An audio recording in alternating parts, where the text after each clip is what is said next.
Hey, this is Zach Log the Great, and I am here tonight with Nate Hello. and with my friend Andrew. Hi there. And we are getting together tonight to talk about the poem Where Has Freedom Gone by Audie Murphy.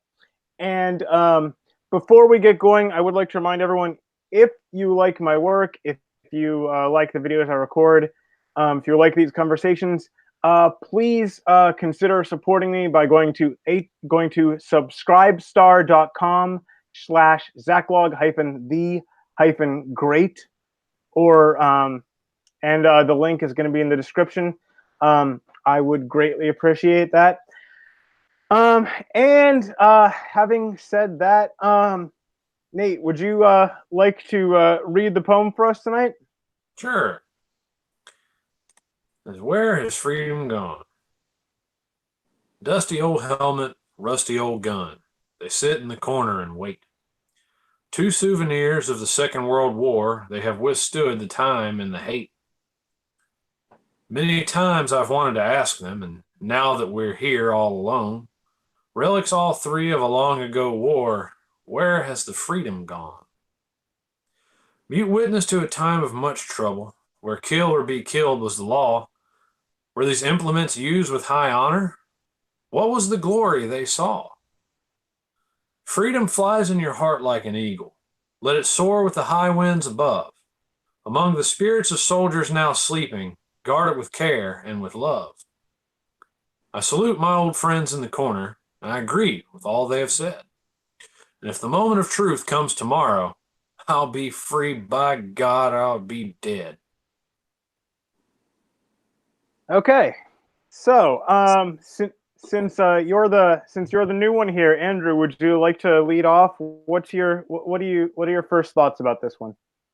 Well, I enjoyed the poem for one thing, and it doesn't seem like it's it's the most deep poem that I've ever read in my life. It just seemed very kind of linear, just to kind of criticize it a little bit. But it's kind of interesting because if you pay attention to it's not really clear if you just hear it, but if you read it in the fourth stanza, the entire fourth stanza is in quotes, and so actually the I guess the poet or the narrator asks the question in the second stanza, where has the freedom gone, or actually where has freedom gone, and in the fourth stanza the implements of war are actually talking and saying freedom flies in your heart like an eagle, etc., etc. So they Yeah, when I actually, yeah, go ahead. they're actually giving the answer, and I thought that was really kind of interesting.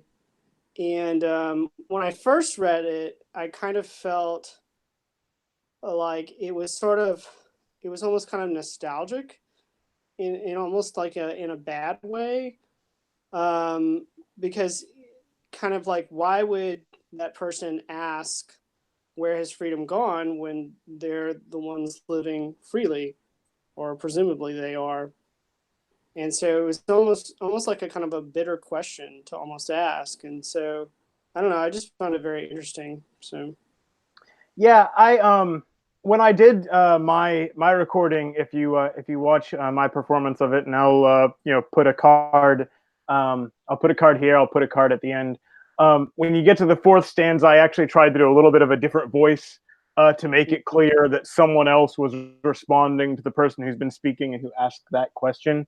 But yeah, that is it is interesting seeing things that are fairly easy to convey in print, but if you're just hearing it, you have to take a little more care with that. Um, and how about you, Nate?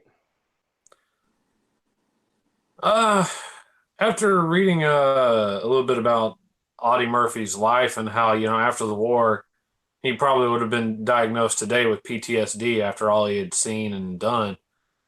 This poem takes on a whole different sort of tone. It's not that, like, I get to the third stanza and I'm like, okay, these reminders, he's, like wondering, did I do right? Were these implements used with high honor? What, I've been awarded every medal for valor, every award for valor that my country can give. A couple of them more than once. I've been also given medals for valor from countries that aren't even mine. Some of them more than once. And so, it's like other people said that what I did was a great thing, but what about, the ones that were with me? What about, the implements I used to fight this war? Was I honorable in my conduct?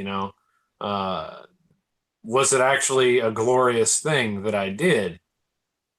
And so he takes solace in the fact that, or well, the sort of in the thought that no, my armor and my sword, they speak well of me. That's I brought no shame to these things, and so therefore I must have brought no shame to myself. And in the end, I have to agree with them that they tell a story of a man who did the right thing.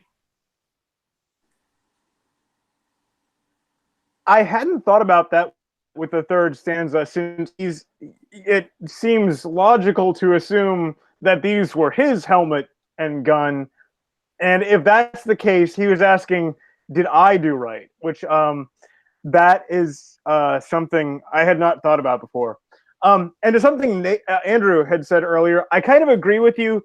This isn't the most deep or complex poem I've done here, and I admit I kind of did do something which is not great practice most of the time, but I did kind of pick this because of who was the author, not just because of the poem itself. Um, Andrew, are you familiar? Do you know anything about the author of this piece or no? I didn't look him up, actually. I thought about it, but I just didn't bother to. Okay, it's not an assignment. I was just checking. Yeah, Audie Murphy. Audie Murphy was a soldier in World War II, and he was Like saying Wayne the Gretzky was most a hockey player. he was the most decorated soldier of World War II. Um, is there an award? Is there an award that's only given posthumously? By the way, like if you die in battle, because he didn't get that one. No, a lot of, I mean, just about any decoration has a posthumous condition. Like you can do it that way, but there's none of them that require dying. Okay, but yeah, he got like literally every award of honor you could get from our government and a few from foreign governments. And if you read a little bit of his life story, and I can put a link to what is it, Badass of the Week. I could put a link to that in the description. The guy was, I mean, just a terror to the enemy. The things he pulled Not off. quite 5.5 foot tall terror. Yeah, and so it's and so a lot of people like that last line, "I'll be free," or "By God, I'll be dead," and a lot of people that's kind of gonna be just talk. No, that would not apply to him. You he he would fight back, and you would probably have to kill him, which would probably involve bringing about like at least 30 other men and some some heavy armor with you, and you'd still take casualties. 20. But Nate, were you? Oh, just commenting. Take But casualties. I'm like, oh, plenty. Yeah. but but yeah, the fourth stanza in particular, like, which kind of seems to be like the heart of this, where the helmet and the rifle are answering him, and it doesn't seem. It feels kind of it doesn't feel like it's making a clear statement. I don't know. I mean, okay, guard it with love and with care. Okay, that makes sense. But like maybe I'm the one missing something, but I don't see what's in freedom flies in your heart like an eagle, let it soar with the high winds above. I don't Well, know. I mean, maybe that's the point, is that where is freedom gone? I mean, maybe that's kind of, what I'm saying? Like, I don't know. It's sort of like a philosophical thing. Like, So freedom flies in your heart, but I mean, freedom is not something that's really, I mean, it's in your heart, but I mean, in the traditional American sense, it's like it's public, like, it's there, because that's what freedom is. I mean, that's what a so free country. freedom is an internal state rather than a political one. Well, no, I'm just saying, like, well, I mean, it's both uh, in this case, but I guess he's saying it comes from within first. I don't know. Well, what I would think is that, given again what I read about his life, is he ended up as a sort of consequence of his his traumas. He actually ended up addicted to sleeping pills, and so maybe this was written during that time where he was like, yeah, I'm kind of a slave to these little caplets. I can't live my life the way I want to because of all the things I remember. And if you read some of it, his other surviving poems, some of them are kind of harsh pictures, like crosses grow on Anzio. He's talking about, we're butchered here like swine. The blood seeps into the sand, commingled both yours and mine. Yeah, he's dealing with some heavy stuff. He's lost a lot of friends. He's lost a wife at one point. I don't know if it was divorce or death, but I mean, he's hasn't had what we would like to think of as a good life. He's had a very hard life. And so maybe the freedom, he's not talking about political freedom. I think he's talking about the personal freedom of, how do I live like I see my countrymen living, going about doing what they want to do, being successful, building lives when I've got all these problems. Where has the freedom gone for me to be who I was, Well, what is the moment of truth? Um, I What I don't mean, know. I I don't mean, know if he's is it like you're about to be killed for being an American? Uh, what is that moment of truth? I mean, it's he kind of leaves it ambiguous there. And also, I mean, when he died, you're starting to get a whole lot of, it's during the Cold War. We've already been through Korea. You're starting to see some other stuff come up, and you're starting to see a lot of, like get a lot of sympathy for the Reds going, which keeps going to this day. But maybe he's thinking about that and wondering if there will come a day when he might have to take up arms again and actually fight against communism, or any other kind of thing. Like people casting off their freedoms in favor of whatever. He doesn't know. It was a tense time, and so maybe he's wondering if he's got it in him to fight another war. although does I didn't see any reference to this. Nate, do you know? Did he have any children? Uh, 2 or 3. Okay, huh? Yeah, I mean because by the time he was like, I think he died at age 47, which I like. That's like, okay, this guy was worth like 10 of me, and I may be underselling him saying that, and that someone like this would die of 47 in a plane crash, I believe, is just a yeah, tragedy. And but like, you're getting up to that age, and you might be a a general, you might be someone who's directing things, but unless we have reached an absolutely dire point, you're not going to be, on the front lines fighting yourself. Um, you know, the way these things work, that's for better or for worse, that's a young man's game. And I don't know, like it. some of this also may have been looking forward to, what kind of things are my children going to face? What are they going to have to fight the same kind of fights? Especially, and I didn't think about this, but like, I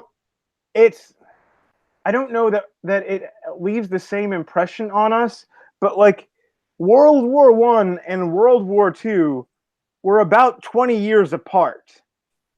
And like you get to the end of World War II and like there must have been some people looking down the road saying, are we going to do this again in 20 years? Are we ramping up for another one? Well, I mean, you think about it. Not too long after that, you really see the communists building up, and yeah, it looked pretty good. Looks like a pretty good bet that we're gonna have a third go round. Except for this time, it was going to be split along, free Western societies or communist society. And thank God for Joe McCarthy. Thank God for Joe McCarthy and screw the State Department. Yes, yeah, both. So I don't know, like like Andrew said, like I said, I have tremendous admiration for the man and his accomplishments. At the same time, this isn't like I don't see a ton of depth in this poem, although I have seen new things since we started talking. So that's always the fun part of these, like seeing new elements brought forward. I don't feel like I have a whole lot left to say on this one. Andrew, Nate? Honestly, I think we would have been better off doing all three poems. Well, this one, Crosses Grow on Anzio, and I can't remember the third one off the top of my head, but I read them all three. I was like, boy. We can cover the next two together. They're Alone and Far Removed and The Crosses Grow on Anzio. And I've referred to this before in one of our other talks. I only know, and this is something that makes me mad, because I only know of Audie Murphy, fantastic American war hero, because of a Swedish heavy metal band. Oh, they're Swedish? I thought they were Polish. I'm pretty sure Swedish. I could have that wrong. And they're non-Europe. They're not French or Spanish, and they're European. I don't know what they are. I'll check after this now. But yeah, the band is Sabaton, and the song is To Hell and Back. I'll probably throw a link to that in the description too. Why not?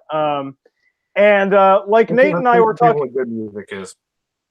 Like Nate and I were talking about a week or so earlier. If you don't know that much about history, listening to Sabaton actually isn't a bad place to start. Like, if you listen to their songs, then you're like, huh, that sounds interesting. What was that all about? And then you go look up stuff. And you're like, oh, I'd never heard of any of these things. This is a fascinating story. The sinking of the Bismarck. The siege of Vienna in 1683. Just all kinds of great stories in their music, and one of them they have a song. They have a song about Audie Murphy called "To Hell and Back," and which also is a movie about him, starring him. Which is an adaptation of the book he wrote. Yeah. So I'm yet to see if I can find that book too, now that I think about it. But I would imagine it deserves a place on any American's bookshelf. And any Frenchman. You know why. Okay. So, Andrew, did you have anything else, any last thoughts you wanted to say on this one? Not really. Okay. Well, so a little bit on the short side tonight. That's okay. Thank you, Andrew and Nate, for joining us, and God be with you. And also with you.